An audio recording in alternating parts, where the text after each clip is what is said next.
Hello friends, आज मैं आपके सामने ईवीएस का पार्ट 3 लेके आया हूँ। सीटेट के जो प्रीवियस ईयर के क्वेश्चन है तो हम डिस्कस करेंगे वन बाय वन। पहला क्वेश्चन है जी, once an EVS teachers took the students to the zoo, which of the following activities she does not allow the students to undertake. क्या एक बार एक ईवीएस का टीचर अपने स्टूडेंट्स को जू में ले जाता है और वहाँ पर वो कौन सी एक्टिविटी अपने बच्चों को स्टूडेंट्स को अलाउ नहीं करता। पहला है जी, try to understand the type of food taken by animals, कि फूड जो एनिमल्स हैं वहाँ पे जो वो कौन सा फूड खाते हैं। दूसरा है जी, take along huge amount of eatables for the animals residing in the zoo, कि अपने साथ वो ह्यूज अमाउंट ऑफ इटेबल्स अपने साथ खाने पीने का सामान लेके जाएं, किसके लिए, एनिमल्स के लिए, जू के। तीसरा है जी, collect photos of animals they like to see at the zoo. तीसरा है जी, वहाँ पे फ़ोटोज़ कलेक्ट करें जो भी एनिमल्स उनको क्या है जी पसंद है। या चौथा है जी, take their sketch books with them to draw whatever they have observed in the zoo, कि वो अपने स्केच बुक्स अपने साथ ले जाएं और वो ड्रा करें जो भी उन्होंने जू में ऑब्जर्व किया। तो क्या वो अलाउ नहीं करेगी मैडम? जो ईवीएस का टीचर है वो बच्चों को, स्टूडेंट्स को क्या अलाउ नहीं करेगा? इसका आंसर है जी option number 2, take along huge amount of eatables for animals residing in the zoo, कि अपने साथ वो अपने स्टूडेंट्स को जो ह्यूज अमाउंट ऑफ इटेबल्स मतलब खाने पीने का सामान वहाँ पर नहीं ले जाने देगी, क्योंकि एक तो उनकी जो प्रॉपर डाइट होती है जो एनिमल्स जो जू में रहते हैं, और दूसरा क्या है ये एनिमल्स दूसरा क्या है जी कि वो अपनी डाइट के हिसाब से उन्होंने एनिमल्स की डाइट जो जू के जो संभालने वाले होते हैं वो उन्होंने अपने हिसाब से एनिमल्स की डाइट के हिसाब से वहाँ पर क्या है जी वो उसकी उनकी डाइट बनाई होती है जो एनिमल्स वहाँ पे रिसाइड करते हैं। इसीलिए कोई भी किसी को भी वहाँ पर इटेबल्स ले जाना अलाउड नहीं होता। तो इसका ऑप्शन का आंसर क्या, क्वेश्चन का आंसर कौन सा हो जी? Second answer. नेक्स्ट क्वेश्चन है जी, what is the best method of teaching seed germination to the students. तो बेस्ट मेथड कौन सा जी सीड जर्मिनेशन स्टूडेंट्स को टीच करने का? पहला है जी, by asking them to perform activities, उनको एक्टिविटी परफॉर्म करने देना, सीड्स को सो सीड्स को बोना, ऑब्जर्व वेरियस स्टेजेस, उनकी स्टेजेस को ऑब्जर्व करना, draw them in the notebook, और अपनी नोटबुक में ड्रा करना। दूसरा है जी, by showing the photographs of seed germination की फोटोग्राफ्स दिखाना। तीसरा है जी, by showing the germinated seeds दिखाना। और लास्ट है जी, by drawing the phases of seed germination की फेसिस को ब्लैक बोर्ड के ऊपर ड्रा करके दिखाना। कौन सी एक्टिविटी बेस्ट मेथड है जी?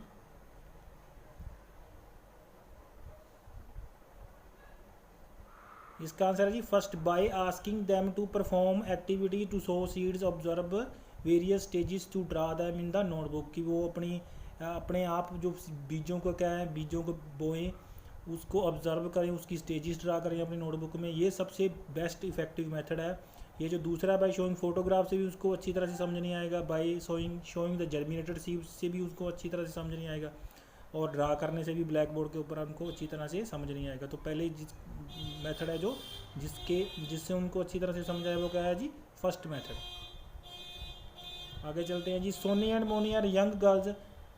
Soni likes to eat cutlets and breads whereas Moni likes to eat iron deficient diet. जो सोनी है वो कटलेट्स और ब्रेड्स खाना पसंद करती है, और जो मोनी है वो आयरन डेफिशिएंट डाइट पे है। Name the disorder that Soni and Moni are likely to suffer. तो उनको कौन सी डिसऑर्डर होंगे? पहला जी ओबेसिटी थैलेसीमिया, दूसरा जी ओबेसिटी एनीमिया, तीसरा जी ओबेसिटी रिकेट्स, या फिर चौथा जी ओबेसिटी हाइपरटेंशन।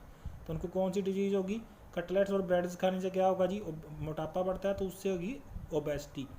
और आयरन डेफिशिएंट, आयरन की कमी से क्या होता है जी? अनीमिया होता है, अनीमिया। तो उसका आंसर क्या आएगा? Obesity and anaemia. कौन सा आंसर आएगा जी? Obesity and anaemia.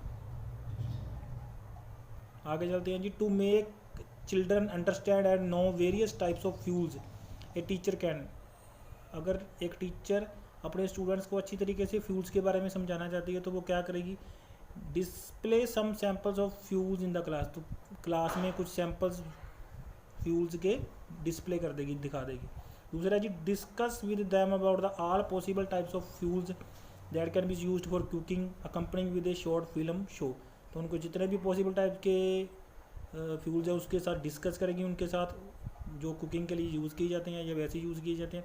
Accompanying with a short film show, तो उनके साथ एक शॉर्ट फिल्म शो भी उसको दिखाई। Show some photographs taken from internet से कुछ फोटोग्राफ दिखाना, या फिर give some assignments on fuels के ऊपर असाइनमेंट देना। तो कौन सा बेस्ट मेथड होगा जी इसमें से?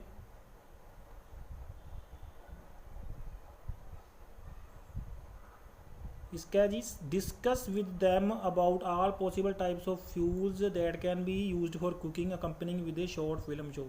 उनको सभी तरीके के पॉसिबल टाइप्स ऑफ फ्यूल्स दिखाएगी, कुकिंग के लिए जो यूज़ किए जाते हैं वो भी उनको दिखाएगी, डिस्कस करेगी। अकम्पनिंग विद ए दिखाएगी नहीं, डिस्कस करेगी, डिस्कस है discuss. Accompanying with a short film show, और उसके साथ उसको एक शॉर्ट फिल्म शो डॉक्यूमेंट्री भी उनको दिखाएगी। तो ये सबसे बेस्ट क्या है जी मेथड है, जिसके साथ बच्चों को फ्यूल्स के बारे में अच्छी तरीके से समझ आ जाएगी। नेक्स्ट है जी which of the following is included in the skills needed to read a map. Map read करने के लिए कौन से स्किल होने चाहिए जी? Capability to understand the relative position of the places, position and distances. तो प्लेसेस, पोजीशंस और डिस्टेंसेस की रिलेटिव पोजीशन पता होनी चाहिए मैप के बारे में। गुड कम्युनिकेशन स्किल होनी चाहिए to draw the various places. Good drawing colouring scheme होनी चाहिए, या फिर capability to calculate distance of places. कौन सा होना चाहिए जी एक मैप को रीड करने के लिए हमारे पास स्किल?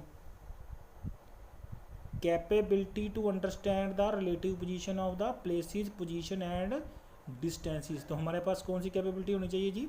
रिलेटिव पोजीशन पता होनी चाहिए, प्लेसेस की, पोजीशंस की, डिस्टेंसेस की। ये तीनों चीज़ें हमारे पास होनी चाहिए, तभी हम मैप को क्या है अच्छी तरीके से रीड कर पाएंगे। अगला क्वेश्चन है जी in the EVS class why the teacher gives individual importance to the students. EVS class में जो टीचर है वो अपने बच्चों को इंडिविजुअल इंपॉर्टेंस क्यों देती है? फर्स्ट है जी to save her energy by keeping the children talking. अपनी एनर्जी को सेव करना चाहती है कि बच्चे खुद अपनी बातें करते हैं। दूसरा है जी to know the experience of the student. बच्चों को एक्सपीरियंस के बारे में जानना चाहती है। या फिर to correlate the subject to the students experiential world and encourage learning. तो बच्चों को क्या करना चाहती है जी? टू कोरिलेट द सब्जेक्ट, उनके साथ सब्जेक्ट को कोरिलेट करना चाहती है। एक्सपीरियंशियल वर्ल्ड, तो वर्ल्ड में उनकी क्या एक्सपीरियंस हो रही हैं और उनके लर्निंग को एनकरेज करना चाहती है। या फिर to improve the verbal communication of the student. तो वर्बल कम्युनिकेशन स्टूडेंट्स की क्या करना चाहती है जी? इम्प्रूव करना चाहती है। तो कौन सा इसका आंसर आएगा जी? To correlate the subject to the students experiential world and encouraging learning. तो बच्चों को सब्जेक्ट के साथ वो क्या करना चाहती है? कोरिलेट करना चाहती हैं एक्सपीरियंशियल वर्ल्ड, बारला जो वर्ल्ड है एक्सपीरियंशियल, उसको बच्चों के सब्जेक्ट के साथ क्या करना चाहती है? वो कोरिलेट करना चाहती है और उनकी लर्निंग को एनकरेज करना चाहती है। तो ये इसका आंसर आएगा जी 36 का third answer. The process of digestion is faster inside the stomach than outside. Digestion है जो स्टमक के अंदर फास्टर है, लेकिन आउटसाइड फास्टर नहीं है। क्यों? The digestive juices become inactive outside. जो डाइजेस्टिव जूसेस हैं वो बाहर आकर इनएक्टिव हो जाते हैं। या फिर digestive juices inside the stomach become acidic. Stomach के अंदर एसिडिक हो जाते हैं और आउटसाइड एल्कलाइन हो जाते हैं। तीसरा है जी quantity of digestive juices produce in the stomach is more. तो स्टमक के अंदर ज़्यादा क्वांटिटी में प्रोड्यूस होते हैं। या फिर the food is processed in the stomach where increase the surface area. जब फूड प्रोसेस होता है तो उसके साथ वो छोटे छोटे हिस्सों में बट जाता है और उसका सरफेस एरिया इंक्रीज हो जाता है, तो उसके साथ एंजाइम एक्टिविटी ज़्यादा हो जाती है। कौन सा आंसर आएगा जी इसका? इसका आएगा जी fourth answer. The food is processed in the stomach which increases the surface area. Food जब छोटा छोटा हो जाता है अंदर जाके प्रोसेसिंग हो जाती है तो उसका सरफेस एरिया बढ़ जाता है और एंजाइम एक्टिविटी क्या करने लग जाती है? फास्टर प्रोसीड करने लग जाती है। तो 37 का आंसर कौन सा होगा जी? Fourth. This is not an objective of teaching EVS at primary level. कौन सा ऑब्जेक्टिव नहीं है teaching previous at primary level? To make the them students to understand the value of life and environment. Life और environment के बारे में understand कराना। To burden the students with terms and definition of assessment. Students को term and definition रटवाना assessment के लिए। To make them become curious about the natural and social environment. Natural and social environment के बारे में बताना, curious उनको जानकारी देना। या फिर to involve them in exploratory and hands on activities. Hands on activities में परफॉर्म करना या अपनी कोग्निटिव या फिर साइकोमोटर स्किल्स डेवलप करना। कौन सा आएगा जो नहीं है, ऑब्जेक्टिव नहीं है, नॉट एन ऑब्जेक्टिव? कौन सा? To burden the students with terms and definitions. ये वाला ईवीएस का, टीचिंग ईवीएस का ऑब्जेक्टिव नहीं है कि बच्चों को डेफिनेशंस का रट्टा लगवाना और उनको बर्डन मतलब उनको बोझ डेफिनेशन का रट्टा लगवाना या उनको कोई बर्डन प्रोवाइड करना, ये है असेसमेंट के लिए। तो ये EVS टीचिंग का ऑब्जेक्टिव नहीं है। तो इसका आंसर कौन सा होगा जी? सेकंड इसका होगा आंसर, सेकंड ये वाला सेकंड आंसर क्वेश्चन आंसर होगा इसका। अगला है जी, why an egret bird is usually seen on the buffalo's back. जो एग्रेट होता है बगला होता है वो बफेलो के ऊपर क्यों दिखाई देता है? पहला है जी because the egret bird feeds on parasite. Egret bird parasite के ऊपर फीड करता है बफेलो के ऊपर जो होते हैं। या दूसरा है जी because of the egret bird feeds on the insect present in the green grass. तो ग्रीन ग्रास के ऊपर जो इंसेक्ट है उसको फीड करता है। या फिर because the egret bird loves sunshine, तो उसको सनशाइन पसंद है। या फिर एग्रेट बर्ड कैन नॉट फ्लाई। तो कौन सा आएगा जी? ये because the egret bird feeds on the parasites on the buffalo's back. तो जो बफेलो के बैक के ऊपर पैरासाइट होते हैं वो उनको क्या करता है जी? अपना एज ए फूड उनके ऊपर फीड करता है। तो वो अपना भोजन उसको समझ के उनके भोजन को क्या करता है? अपने फीड करता है। और ये कौन सा रिलेशन बन जाता है इनका जी? Symbiotic relation. कौन सा रिलेशन बन जाता है इनका? Symbiotic relation. मतलब सिम्बायोटिक रिलेशन कौन सा होता है जी? जिसमें दोनों एक दूसरे को क्या कर रहे हो? मदद कर रहे हो। बगला उनके जो पैरासाइट्स होते हैं वो खा के उसकी मदद कर रहा है बफेलो की, और बफेलो क्या है? और बफेलो भी उनको, और जो ये जो बगला है एग्रेट, ये उसको अपना भोजन मिल रहा है, और जो बफेलो है उसको क्या है जी? अपने पैरासाइट से उनके रिमूव हो रहे हैं। तो इसको क्या कहते हैं जी? Symbiotic relationship. 40th क्वेश्चन है जी, when a teacher shows a railway ticket in the EVS class the motive behind this. जब एक EVS टीचर बच्चों को रेलवे टिकट शो करती है तो उसका मोटिव क्या होता है? पहला जी upgrade the skills of the students to make decision. Upgrade करना स्किल्स डिसीजन लेने के लिए। Provide an idea of railway cost का आइडिया प्रोवाइड कराने के लिए। Provide the opportunity to interact with actual information provide करने के लिए। या फिर give them understanding of the various abbreviation. तो जो भी उनके ऊपर वेरियस एब्रीविएशन दिए होते हैं उसको जानकारी देने के लिए। तो कौन सा आएगा जी? इसका आएगा जी third, provide them an opportunity to interact with actual information. जो भी एक्चुअल इन्फॉर्मेशन दी होती है उसके बारे में जानकारी देना और उसकी स्किल को डेवलप करना, ऑब्जर्वेशन की स्किल को। तो इसका आंसर आएगा जी 40th का थर्ड। नेक्स्ट है जी, we know that EVS is being taught in the school at the primary schools. Select the objectives of teaching EVS। तो हमको पता है कि प्राइमरी लेवल में स्कूल में ये EVS टीच की जाती है। तो उसके ऑब्जेक्टिव्स कौन से होंगे जी? ऑब्जेक्टिव कौन सा होगा? To connect the experience of the students in the school and outside the world.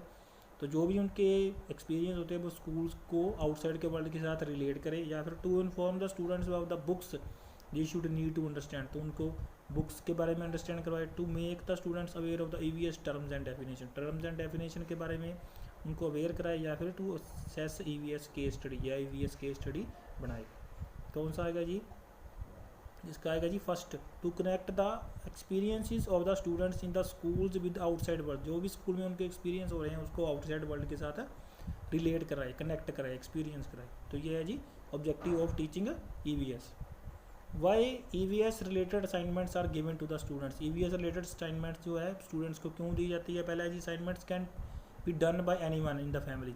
तो जो असाइनमेंट्स है वो फैमिली में कोई भी कर सकता है।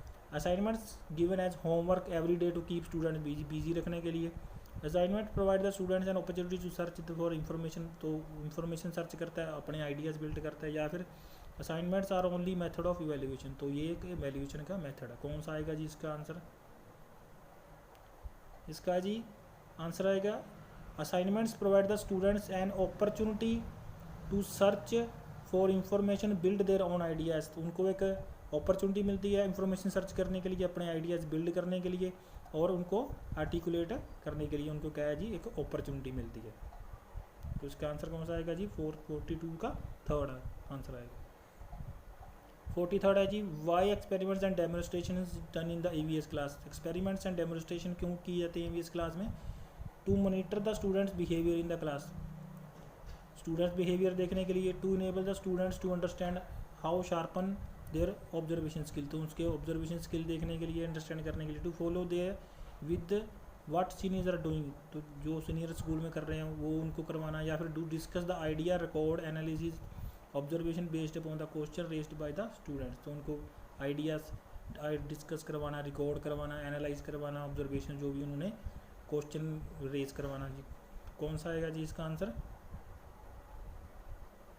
इसका आएगा जी फोर्थ क्या है जी? To discuss the ideas discuss करवाना, रिकॉर्ड करवाना, एनालाइज करवाना, उनको प्रैक्टिकल करवाना, ऑब्जर्वेशन करवानी, क्वेश्चन रेज करवाना, ये सारे क्या है जी इसीलिए स्कूल में क्या है जी सारे एक्सपेरिमेंट और डेमोन्स्ट्रेशन करवाए जाते हैं। तो उसका आंसर कौन सा होगा 43rd का? फोर्थ। 44th है जी Mohini resides in the village and cooks food on the earthen chulha. जो मोहिनी जो विलेज में रहती है और अपना भोजन कहाँ किस पे बनाती है जी? चूल्हा के ऊपर, अर्थन स्टोव के ऊपर बनाती है, यूजिंग वुड और cow dung as fuel. From the last 2 months she has been suffering from the severe cough, तो लास्ट 2 months से वो सीवियर कफ से सफ़र कर रही है, जिसमें भी ड्यू टू ये क्यों हो सकता है? पहला जी smoke produced by burning fuel, कि उसके साथ जो स्मोक प्रोड्यूस हुई है जिसके साथ एलर्जी होगी। सूट प्रोड्यूस हुआ है जिसको जो रेस्पिरेटरी ट्रैक्ट में क्या होगा? डिपॉजिट होगा। कार्बन मोनोऑक्साइड प्रोड्यूस हुई है जो लंग्स में डिपॉजिट होगी, या फिर उसकी ओल्ड एज के कारण, या फिर पोल्यूशन के कारण। तो कौन सा आएगा जी? बर्निंग के कारण।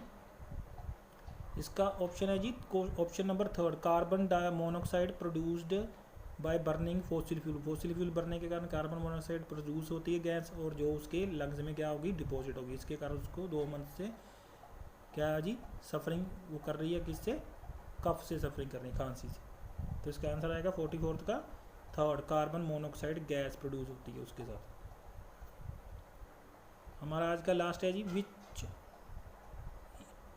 While teaching EVS the EVS teacher found that the students are not taking interest. तो जब वो देखती है कि बच्चे EVS में इंटरेस्ट नहीं ले रहे, तो मैडम को क्या करना चाहिए? टीचर को she should take students to the playground, तो बच्चों को प्लेग्राउंड में लेके जाए इंजॉय करने के लिए। She would use audio visual aids दिखाई उनको लेसन प्लान को इंटरेस्टिंग बनाने के लिए। She would change the topic change करे, या फिर she would ask question to relax first, तो उनको क्वेश्चन पूछे ताकि वो रिलैक्स हो जाए। कौन सा आएगा जी? She would use audio, second option, she would use audio visual aids to make the lesson interesting. तो वो क्या करेगी जी? ऑडियो विजुअल एड्स यूज़ करेगी, जिसके साथ लेसन क्या हो जाएगा? इंटरेस्टिंग हो जाएगा स्टूडेंट्स के लिए। तो इसका आंसर कौन सा होगा जी? सेकंड आंसर होगा 45th का। और आइए मेरा फेसबुक का पेज है, इसे लाइक कर देना, और मेरा टेलीग्राम का चैनल है, ये सारी PDF आपको इसमें प्रोवाइड कर दूंगा जी टेलीग्राम के ऊपर। और ये मेरा चैनल है, इसको सब्सक्राइब कर देना, वीडियो को लाइक कर देना, अपने फ्रेंड्स के साथ शेयर कर देना। तो मिलते हैं एक अगली वीडियो में। Till then take care and keep smile.